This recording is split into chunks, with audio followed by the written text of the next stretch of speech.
मेरे प्रियजन, फिर से मन हुआ गेरुआ पहनने का तो पहन लिया। आखिर अपने जीवन का स्वामी तो व्यक्ति स्वयं होता है, उसे अपने मन की करनी चाहिए। मन हुआ गेरुआ पहना 2015 में, फिर 2022 में छोड़ दिया। लोग संत समझने लगे थे, साधु समझने लगे थे, महाराज जी समझने लगे थे, बाबा जी समझने लगे थे, और कुछ लोग तो तांत्रिक भी समझने लगे थे। तो छोड़ दिया। आज फिर मन किया। पता नहीं क्यों मुझे ऐसा लगता है कि मैं गेरुआ छोड़ने के बाद अध्यात्म से, ध्यान से, मेडिटेशन से दूर हो रहा था, विमुख हो रहा था, हो गया था। परमहंस योगानंद जी पर भी शंकाएं उठने लगी थीं कि वो ईसा मसीह को बहुत मान्यता देते हैं।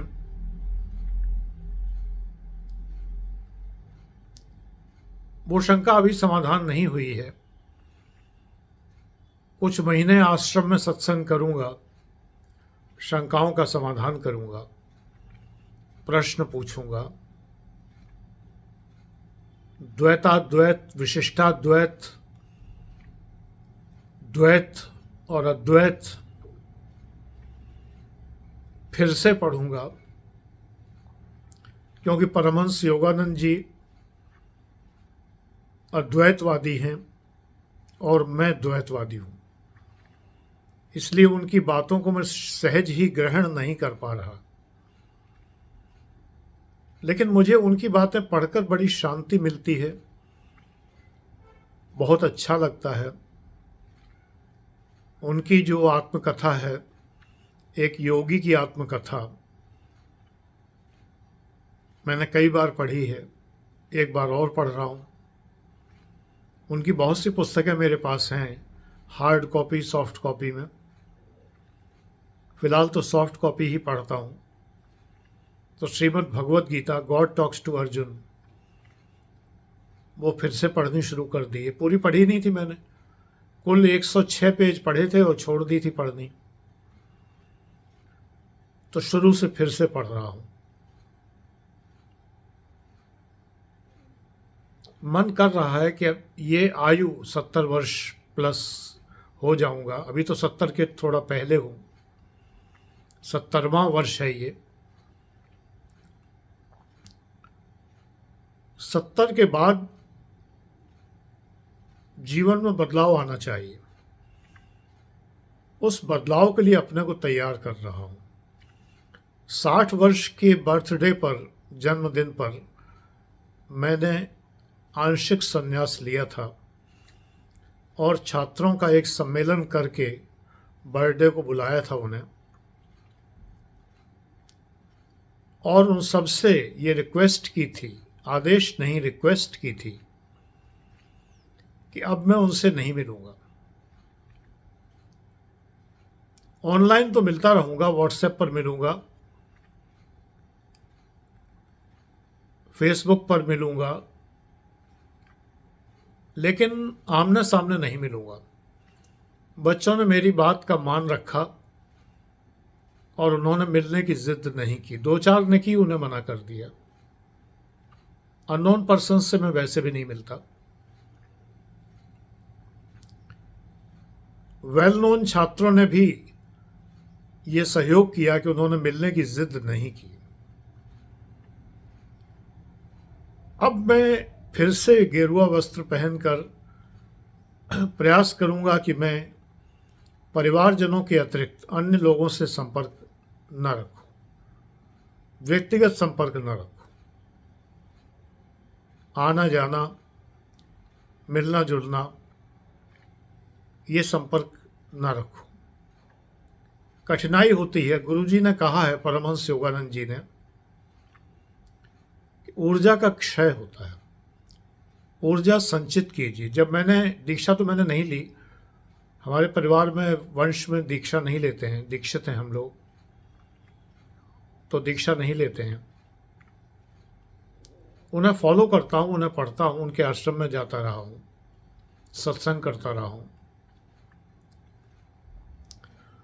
तो उनके वचन हैं कि जितने अधिक लोगों से आप मिलते हैं उतना ही ऊर्जा का क्षय होता है। मैं अपनी ऊर्जा संचित करना चाहता हूं। वही ऊर्जा मुझे ऊर्ध्वरेता बनाएगी, मेरी आंतरिक ऊर्जा को उच्च स्तर पर ले जाएगी। दूसरे लोगों से मिलकर मैं ऊर्जा का क्षय नहीं करना चाहता। अभी कल कुछ गेट टुगेदर में एक सज्जन ने बिना मतलब की बहुत सारी बातें सुना डाली मुझे। आप कम्युनिस्ट हैं, आप जैसे लोगों की वजह से हिंदू धर्म का पतन हो रहा है। क्यों? क्योंकि वो एक फंड बनाना चाहते थे, 50,000 रुपये देने को तैयार थे, और मैंने या बाकी सभी सदस्यों ने, जो 5-6 लोग वहाँ मौजूद थे, सब ने मना कर दिया। किस लिए? गरीब लड़कियों को खोजकर उनके विवाह कराने के लिए। पहली बात तो विवाह को परोपकार क्यों समझा जाता है? आप दान दीजिए, गरीब बच्चों को खाना खिलाइए, मेरी पत्नी तो हमेशा खिलाती हैं। आप सहायता करिए। अब मेरे शरीर में इतनी शक्ति तो नहीं है कि मैं गरीबों को ढूंढूं, उनकी बेटियों को ढूंढूं, फिर उनकी शादी कराऊं। शादी ब्याह का इतना भारी इंतज़ाम होता है, वो इंतज़ाम मैं करूं, मैं तो नहीं कर पाऊंगा। मैं अपने घर की बर्थडे का इंतज़ाम नहीं करता। हाँ, मेरा परोपकार करने का तरीका अलग है। मैंने अपनी यूट्यूब की सारी कमाई, लगभग 90,000 रुपये थी, वो HCWA, handicapped children and women association, उसको दान करता रहा। जैसे जैसे मुझे $100 मिलते रहे, मैं दान करता रहा। और वो पूरी राशि मैंने पिछले 9 साल में जो कमाई की थी, 9 साल में क्या, ये कमाई 3 साल की थी। उसके बाद तो मैंने मोनेटाइज करना बंद कर दिया था चैनल को। तो 3 साल में मुझे जितना मिला था 90,000 रुपये, मैंने सब उनको दे दिया। ये बात मैं वीडियो में बहुत पहले बता चुका हूँ, काफ़ी पहले बता चुका हूँ। जिन दिनों मैं दे रहा था उन दिनों भी बताया था, बस अमाउंट नहीं बताया था। अच्छा भी नहीं लगता, लेकिन आज कह रहा हूँ। गरीबों को सहायता करना कई प्रकार से हो सकता है। मैंने फ्री कोचिंग बराबर 2001 से लेकर 2018 तक, जब तक ऑफलाइन क्लास चले, संडे को मेरे क्लास फ्री होते थे। उसमें बहुत से बच्चे पढ़ते थे। उन्हें पुस्तकें भी मैं फ्री देता था। लगभग प्रत्येक को 5,000 की पुस्तकें मैं दिया करता था। और एक पुस्तक बैंक भी था। जो और बच्चे पढ़ते थे उन्होंने अपनी पुस्तकें बहुत सारी इकट्ठी करके मेरी लाइब्रेरी में रख रखी थी, जिनको वो बच्चे लाइब्रेरी में बैठकर पढ़ा करते थे। उधार भी ले जाते थे पुस्तकें, लौटा जाते थे, कुछ ने नहीं भी लौटाई। ये तो मानव स्वभाव है। तो गरीबों की सहायता कई प्रकार से की जा सकती है। मैंने 2000 से ज़्यादा वीडियो बनाए आपके चैनलों पर। IAS PCS के लिए पूरे मन से पढ़ाया, फ्री ऑफ कॉस्ट। 2016 से मैं पढ़ा रहा हूँ। अब तो मैं IAS PCS के लिए वीडियो नहीं बनाता, क्योंकि जितने बनाए हैं पहले वो तो देख लो। तो ये भी एक निर्धन की सेवा है, जो अफोर्ड नहीं कर सकते, उनके लिए निःशुल्क वीडियोस मैंने बनाए। हाँ, इन्हें वो लोग भी देखते हैं जो अफोर्ड कर सकते हैं, जो मेरे पेड क्लासेस में हैं वो भी देखते हैं, उनके भी काम के हैं। लेकिन बहुत से बच्चे कहते हैं कि सर हम अफोर्ड नहीं कर सकते, मुझे इन टॉपिक्स पर कुछ ज्ञान दीजिए। पहले कहा करते थे तो मैं वीडियो बना दिया करता था, अब तो बेटा नहीं बनाता मैं। अब तो ये आध्यात्मिक चैनल समझिए, आप पारिवारिक चैनल समझिए, जीवन से जुड़ा हुआ चैनल समझिए। इसीलिए इसका नाम बदल दिया है। पहले इसका नाम brain train programme for UPSC and PCS था, BTPUP।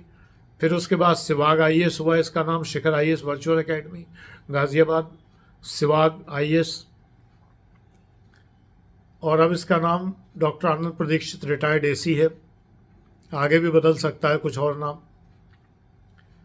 यानी ये मेरा चैनल है, तुम सब बच्चों के लिए है, जीवन से जुड़ी बातों के लिए है, अध्यात्म के लिए है। और ये अध्यात्म आपके IAS PCS में भी काम आएगा, जो आगे वीडियोस में अपलोड करूँगा। दोनों चैनलों पर करूँगा, APLM पर भी, आनंद प्रदीक्षित लाइफ मैनेजमेंट पर भी, और इस चैनल पर भी, डॉक्टर आनंद प्रदीक्षित रिटायर्ड AC, इस चैनल पर भी अपलोड करूँगा।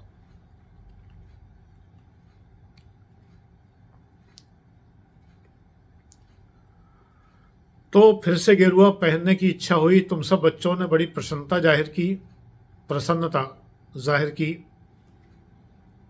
कि गुरुजी हम आपको इस रूप में देखना चाहते थे। मेरे पास बहुत मैसेज आए जब मैंने ये संकल्प फेसबुक पर लिया, तो मेरे पास बहुत मैसेज आए जिसमें बच्चों ने कहा गुरुजी मैं आपको इसी रूप में देखना चाहता हूँ, आप इसमें बहुत प्रेरणादायक लगते हैं। तो कोशिश करूँगा बच्चों कि मेरा मन न बदले और मैं गेरुआ पहनता रहूं। कभी कभी बोलने में थोड़ा मुंह टेढ़ा सा लगता है, ये मेरी गलती नहीं है, ना कोई मुझे बीमारी है। ये डेंटल इम्प्लांट करवाया है तो वो दांत शायद ठीक से फिट नहीं हुए इस बार। अब ये मेरे हाथ में नहीं है, ये तो डेंटिस्ट के हाथ की बात है, जैसे उन्होंने फिट किए। साइज होता है दांतों का, कर्वेचर होता है, आर्क होता है उनका, घुमाव होता है, किस तरह का घुमाव है, तो वो सब चीज़ें चेहरा डिसाइड करती हैं। कई बार बच्चे बहुत सेंसिटिव हैं, पूछने लगते हैं गुरुजी कोई बीमारी तो नहीं है, आप किसी बीमारी से ग्रस्त तो नहीं हैं, चेहरा कुछ टेढ़ा सा लग रहा है। ऐसा कुछ नहीं बेटा, बिल्कुल स्वस्थ हूँ, ईश्वर की कृपा है। इंसुलिन लेता हूँ डायबिटीज़ के लिए, और एक दवाई जो है वो एक टैबलेट ब्लड प्रेशर के लिए लेता हूँ, और ठीक रहता हूँ। हल्का फुल्का मीठा भी खा सकता हूँ इंसुलिन लेने की वजह से, एक नेचुरल चीज़ है इंसुलिन। तो आध्यात्मिक यात्रा में मैं दर्शनों पर चर्चा करूँगा, ध्यान पर चर्चा करूँगा, मेडिटेशन पर, शांति पर चर्चा करूँगा, मन पर चर्चा करूँगा, शरीर पर, आत्मा पर, जीव पर, ब्रह्म पर, जगत पर, सत्य और मिथ्या पर, षड दर्शनों पर चर्चा करूँगा। विचार तो बहुत है, बस ईश्वर मुझे इस लायक बनाए रखे कि मैं ये चर्चाएं कर सकूं, और व्यूज़ के चक्कर में नहीं पड़ूंगा कि व्यूज़ कितने हैं। चाहे 2 लोग देखें, 1 लोग देखें, चाहे कोई ना देखे, मैं अपना कार्य करता रहूंगा। ईश्वर के निमित्त ये कार्य लेकर मैं चल रहा हूं। त्वदीयं वस्तु गोविंदा तुभ्यमेव समर्पये,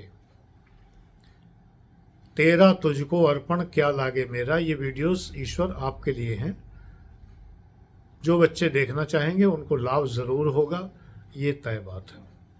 मैं ये भी बताता रहूँगा कि जीवन में अध्यात्म का क्या लाभ होता है, मेडिटेशन का क्या लाभ होता है, वैज्ञानिक प्रमाण क्या है।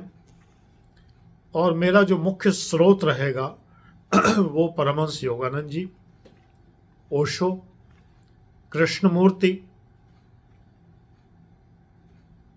और इसके अतिरिक्त ओशो द्वारा कोट किए गए जैन दर्शन, जैन नहीं जैन, और जैन दर्शन भी, बौद्ध दर्शन भी, भारतीय दर्शन जो हैं ये सभी,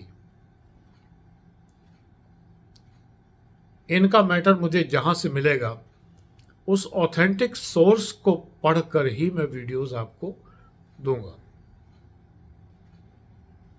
तो आज इतना ही। ये यात्रा प्रारंभ होती है। वीडियो का समय अभी फ़िलहाल निश्चित नहीं है, कभी भी अपलोड हो सकता है। फ्रीक्वेंसी भी निश्चित नहीं है कि रोज़ अपलोड करूँगा कि एक दिन छोड़ के करूँगा। आगे जैसा भी ईश्वर चाहेंगे वैसा होता रहेगा। आज तो मैं ये अपने बेडरूम से ही बना रहा हूँ। अगले वीडियोस के लिए मैं स्टूडियो जाया करूँगा। मेरा स्टूडियो एक फ्लैट में है जो यहाँ से वॉकिंग डिस्टेंस पर है। 1800 कदम दूर है वो। मैं 1800 कदम भी ठीक से चल नहीं पाता, थक जाता हूँ, पैदल नहीं चल पाता। तो मुझे कार और ड्राइवर पर डिपेंड करना पड़ेगा, समय निकालना पड़ेगा। जब ड्राइवर को बुलाऊंगा, परमानेंट ड्राइवर है मेरे पास, तो जब ड्राइवर को बुलाऊंगा तो 2 घंटे पहले बुलाऊंगा, 2 घंटे स्टूडियो में बिताऊंगा, वीडियो बनाऊंगा, फिर बाकी काम के लिए निकलूंगा। ये स्टूडियो पहले मेरे इसी घर के 3rd फ्लोर पर था, सबसे ऊपर वाले, जहाँ कोचिंग हुआ करती थी। अब वहाँ बेटे की कोचिंग है और मैंने अपना स्टूडियो फ्लैट में शिफ्ट कर लिया है। तो अभी तो मेरा जाने का भी आलस होता था, मैं जाता ही नहीं था, महीनों महीनों में नहीं गया हूँ स्टूडियो में। अब इसी बहाने चलिए स्टूडियो जाना रहेगा। वहाँ भी बहुत अच्छा पुस्तकालय है और पूरी तरह सजा हुआ फुल फ्लैज्ड स्टूडियो है, जिसके अंदर माइक्रोफोन्स और लैपटॉप्स और रिकॉर्डिंग सुविधाएं सब कुछ है। तो आज यहीं पर